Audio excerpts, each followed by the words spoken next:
Fundamentally, what I really like about this serial, The Celestial Toymaker, is the Doctor going up against a similarly kind of cosmic and omnipotent opponent who can match him in wits and skill with a kind of abstract technology.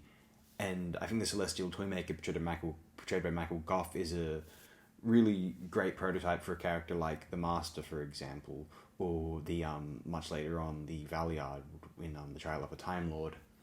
I think it's an interesting premise which probably saw precedent here. The first time the Doctor encountered someone who, well, second time, the time Meddling Monk was the first one, but the Meddling Monk didn't have omnipotent powers in the same way. You could also compare, obviously, they later retconned in the expanded universe of Doctor Who, the Celestial Toymaker to be related to the White and Black Guardians of the 4th and 5th Doctor era, which is interesting. He represents dreams rather than good and or evil, I guess. So the Celestial Toymaker serves as this prospective recurring antagonist for the Doctor.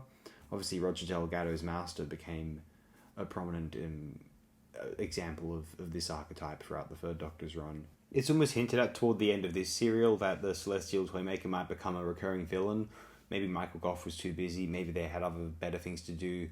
Obviously, you may know, and I inferred this in a previous episode, Michael Gough himself was set to return as the Celestial Toymaker for a 6th Doctor serial, which was never made. The second season of the 6th Doctor was scrapped in favour of the what we now know as the Trial of a Time Lord story arc. Interesting that, though, as I just compared the Valiant plot to the Celestial Toymaker's possibly a prototype for it. I don't want this episode in particular to run too long because it is available, and if it goes for too long, it may get blocked for copyright reasons.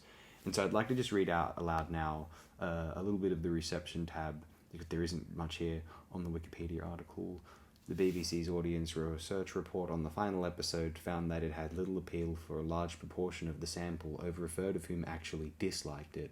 Some found the episode to be lacking in action, and it was also criticised for ham acting. Although other viewers had enjoyed the cast's performance, the audience sample mostly found the story as a whole to be too different to the usual Doctor Who story format, being more of a whimsical fantasy. The most critical viewers dismissed it as ridiculous rubbish. Others said that, although disliking it themselves, their children had enjoyed it. The serial was positively received by Patrick Mulkern of Radio Times, who said the first episode was undoubtedly a fantasy classic. Mulkern thought that Michael Gough did not get much screen time in his role as the Toymaker, but exudes menace and has that fabulous voice. The review also appraised Dudley Simpson's musical score and the excellent costume and design.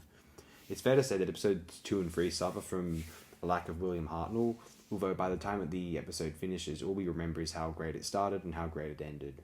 So, if it feels like an effective, good and engaging serial, that's almost enough, more or less. I will say now, I think, having seen it again now, maybe the Celestial Toymaker has more potential than actual inherent quality. Maybe that's because most of it's lost. Although, I would say the Celestial Toymaker, I think it's a very strong serial that doesn't realise its potential.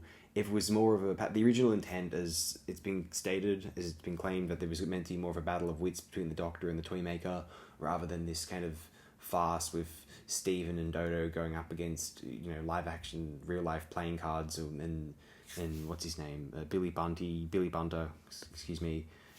It's just silly. But I still stand by one of the more fun, interesting, exuberant productions of the first Doctor's era, I will say. I'll stand by that. Tune in next time for the gunfight. It's a really silly one, but it can be... It's entertaining to a point, really. Yeah.